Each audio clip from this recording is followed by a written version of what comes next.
Okay, we'll call the meeting to order. Pledge allegiance to the flag of the United States of America and to the republic for which it stands, one nation, under God, indivisible, with liberty and justice for all.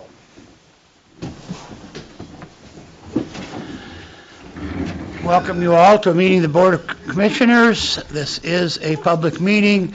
We are keeping a written record as well as a visual record. So, George, can you give me a timeout here? okay. I need to reset this because it's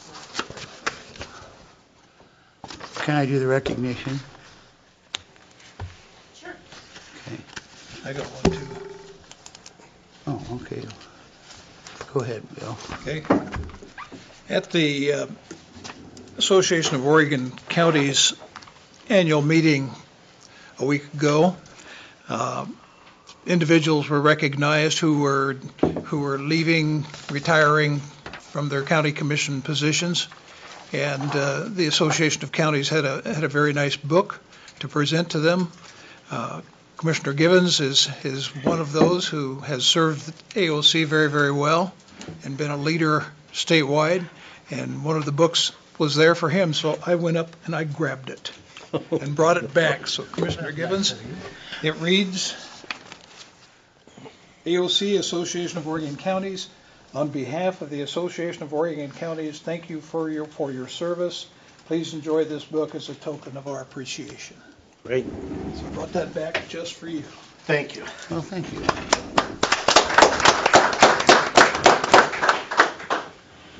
Okay, do you have anything else, Commissioner? Nope. All right, we have a letter from Pendleton High School thanking us for the county's extensive participation in the mock interview program. It's critical for these students to have the opportunity to participate in the mock interviews to prepare themselves for successful careers. Our participants included Digna Marina, Kim Weisenflug, Paul Chalmers, Jennifer Blake, Tracy Deal, Teddy Orr, Melville Lee Carter, Dan Primus, Marie Simonis, Stephanie Barnett, Jane Walter, Gail Nelson, and Melinda Slatt. So we may well have won first prize for the broadest participation of staff participating in that program. So congratulations and thank you to everyone who took part. Any other awards and recognition? Any additions to the agenda? No, there are none. All right. Any input from the public? Anyone who wishes to comment other than an agenda item? All right. We'll go into the business of the day. There is one other item. Oh. No, You it's skipped over the minutes. E. Oh, I'm sorry. We have minutes of October 17th, 2018. Do you have a motion to approve? Mr. Chair, I move approval. Second. All in favor, say aye. Aye. Aye. Okay. We'll move a little less quickly. Back to the business items. Item number 1 is ammunition purchase.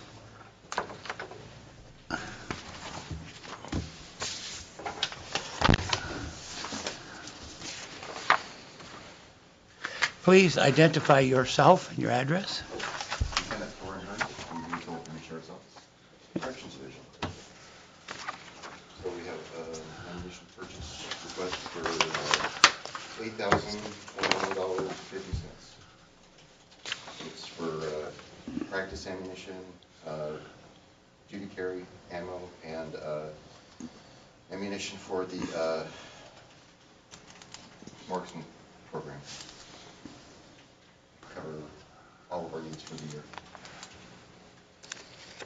Okay, questions? Move approval. Second. All in favor, say aye. Aye. Aye. That was easy. Thank you. Item number 2, vehicle supplies payable. I think that one's for me. Yeah. Sheriff Terry Rowan, Sheriff's Office. This is to equip the vehicles that will be coming online that were ordered earlier. We try to take equipment from the retiring police units and is some retrofitting needs that are part of this process. The total amount at the end at $8,907.86 Is that for 3 or how many was that for for? 4 vehicles. 4 vehicles. Did you say that the equipment that was on the former vehicles is pretty well spent, or? In some cases, it gets that way because we've been retroing that piece, several pieces of equipment from the older vehicles into the new vehicles. But sometimes if there's a style change with the vehicles, we may still be able to use some of that other equipment, but there will be pieces and components that we'll have to purchase to make it work. Terry, who do we have doing that? We've had Steve Myron, he was the undersheriff over at Morrow County, doing that work for us. Now we have been in communication with a fellow by the name of Blake Bittencourt. He's actually Gary Bittencourt, the Gillum County Sheriff's brother that lives in Echo, to potentially take over that work for us. He's been working with Steve over the last year or so. He recently retired from his career and is looking at jumping into this type of work. And this has been anticipated in the budget. It has been. Mr. Chair, I move approval. Second. All in favor, say aye. Aye. Aye. Aye. Okay, you guys are kind of doing a handoff here. Item number 3 is the control room tech position. Lieutenant Thornhurn back up again.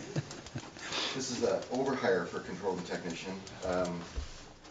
We had approval in the budget to hire someone July 1st of this year, and we had somebody that was going to fill that position. At the last minute, she backed out, so we had to open that position back up. And we just got that filled, so all the funding, the salary for that position is where this is going to be paid out of. We want to hire somebody by December 3rd. I don't think that's going to happen. We're probably going to hire them December 15th, but we'll get them in there and give them 2 weeks training while the Lou Morris is still working for us. But he is planning on retiring December 31st, so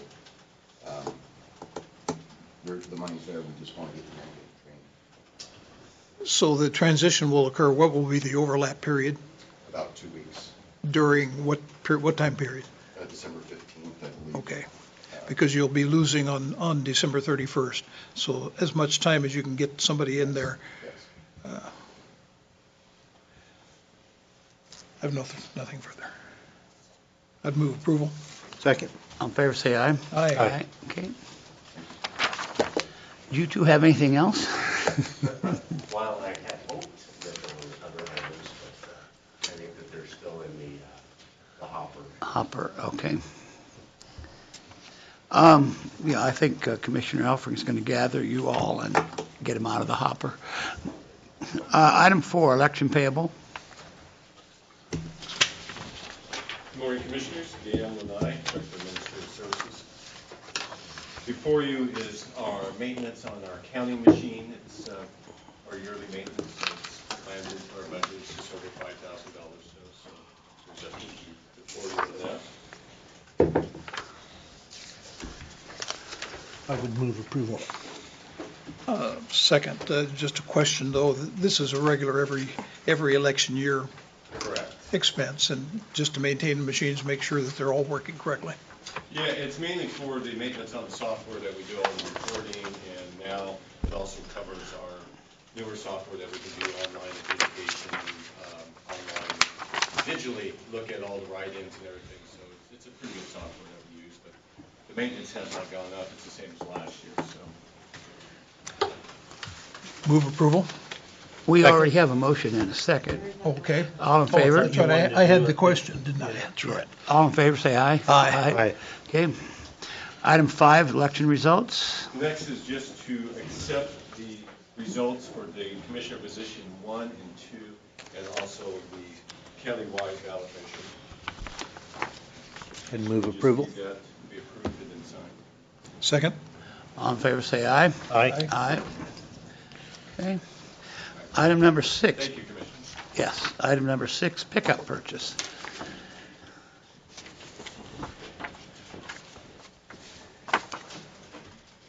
Good morning, Tom Fellows, Public Works Director. So this is the request to approve the purchase of 2 new pickups from dealership down in Portland for $28,753.64 each. These are replacements for 2 of our higher mileage pickups. These will actually replace supervisors' pickups that customarily get between 25 and 35,000 miles a year. Our folks are out on the roads quite often, putting a lot of miles, so we try to keep these, try to put pretty new, pretty reliable vehicles under for those higher mileage per year vehicles. Tom, there'd been comments about, well, these weren't local dealers, and we know that, and we understand that local folks would have liked to have been able to bid, but through our Oregon plan, how much did the county save? Well, through just the difference between the invoice price and the contract price was $12,000 difference. So, and the invoice price is it's $3,000 less than MSRP. So there's about $15,000 difference between MSRP and what we're actually paying for these vehicles.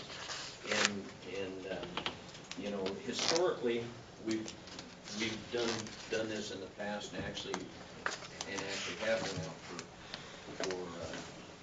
local bids, and the local bids on new pickups have never come in competitive at all against the state contract.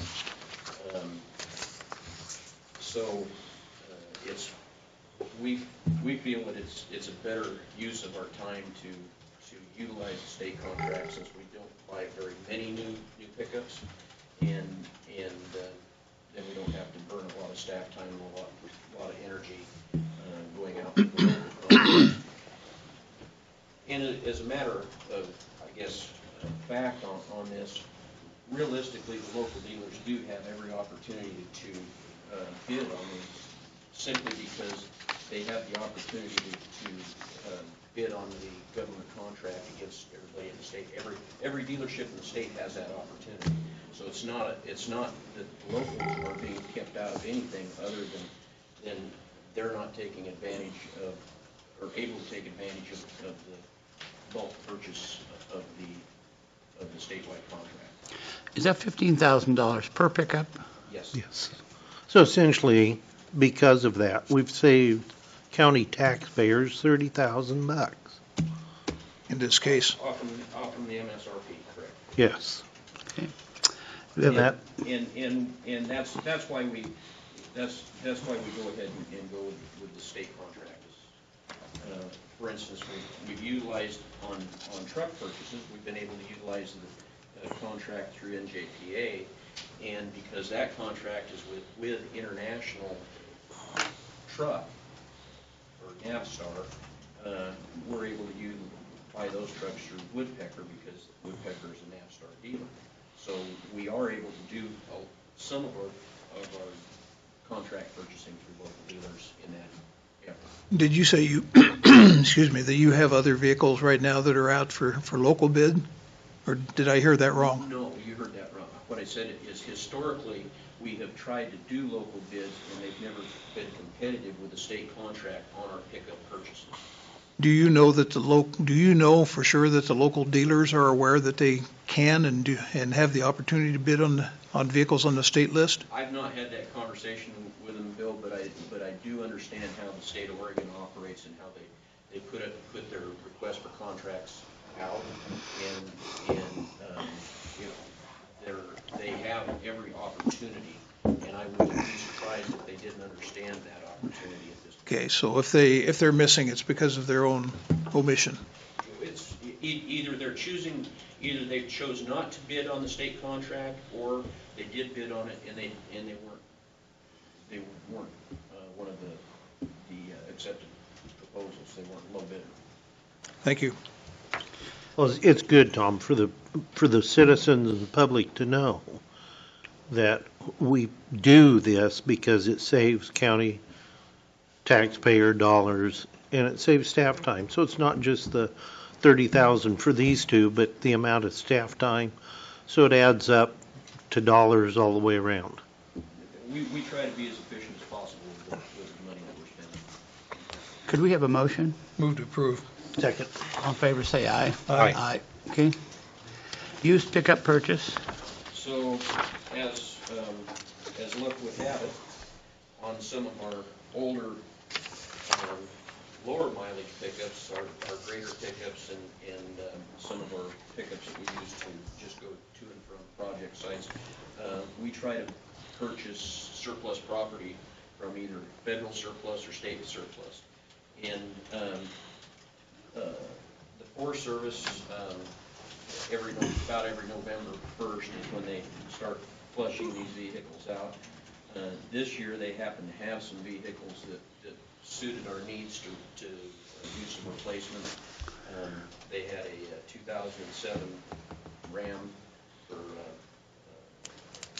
$3,500, a 2008 F450 flatbed for $8,500, and then a 2009 F250 crew cab utility box for $8,100. The F250 is also a diesel, which makes it a little higher value vehicle. So currently we're requesting approval to go ahead and purchase these three vehicles, and then we'll utilize them in the fleet and surplus some of the older stuff. For the ages of them, it looks like they've been pretty lightly used. We went and inspected them, and we were pretty impressed with how good shape they are in. So I think they're going to do us serve us really well. And this is all the Federal Reserve property. Yeah, these pickups are all over in Baker. That's where they are. Okay. The Forest Service. I would move approval. Second. Favor, say aye. Aye. Aye. Thank you.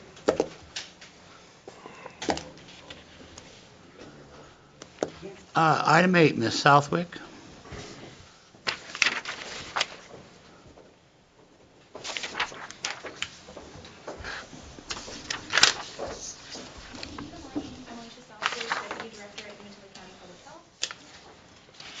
We are requesting the purchase of 2 new vaccine refrigerators. We give about 2,600 vaccines a year, and our 2 current refrigerators, one that's in Hermiston, one that's at our Pendleton clinic, are about 10 years old. And so in June, we applied for a Wild Horse grant to pay to replace them. We received that in the amount of $10,000, and we did some research on different models and options for new vaccine refrigerators out there that would fit within the $10,000 limit, as well as give us the most amount of cubic feet within the fridge that would fit within our designed current lab space. So this is what we came up with as the best price, and it is for 2 of them that will be delivered to each of our clinics for a total of $8,580. And with the Wild Horse grant, that requires that you spend, that you only spend what you need to for this, and even though you have more grant than what you're spending here, that doesn't mean you get an extra $1,500 to put in the coffers, does it? Right. I would like to reach out to them and see if they'd be interested in us using the remainder of the funding to purchase new thermometers for our fridges. We'll see if they're amenable to that or not, but this was the only quote that came in under $10,000. All of the other options we explored would have been well over $10,000, so we wanted to find ones that would fit within what the grant gave us. Mr. Chair, I move approval. Second. All in favor, say aye. Aye. They have been known to be amenable to modifications on occasion. We'll see what they think, because the new thermometers would send me text messages when the rain was supposed to come. So, That would be nice. All right, item number 9, perennial wind chaser project comments. Good morning, Commissioners. Bob Walder, Planning Director. For your consideration this morning is a letter which will go to the Energy Facility Siting Council. And as you mentioned, it's for the perennial wind chaser natural gas generation facility in West County. The project was approved back in 2014, but at the time of the preliminary application, the analysis didn't factor in the rezoning of the depot, which also occurred in 2014. So at that time, the depot property was zoned exclusive farm use, and now has been, since 2014, was rezoned to depot industrial and depot refuge. So because of this amendment, they have to look at our criteria legal from our development code for the rezoned portion of the depot where the reconductor transmission line will be located. And so the applicant's requesting an amendment through FSAC for their project because their construction dates have been pushed out. And so they need this amendment to continue the project in the future. They're still planning on construction. Construction is just not out there yet. And Doug, legally, do we have to do a public hearing to approve the? No, this is not, this is only for comment. Okay. It's not a county project. Right. I responded to the project manager or the siting analyst at FSAC, letting her know that in my review I found that these areas had changed. And so she just requested a letter from the board agreeing that was the case. No substantial change of location or anything like that. No, it's the same project. They're using the same proposed transmission route that's going to be reconducted. Mr. Chair, move approval. Second. All in favor, say aye. Aye. Aye, okay. Item 10, AOC invoice. Okay, this is coming before the board for discussion on the invoice that was received from AOC. This is to represent Umatilla County's share of the misappropriation of funds by AOC when they borrowed funds from the road program to spend in their general fund. And the amount was? 17,000. 17,377. 17,377.38.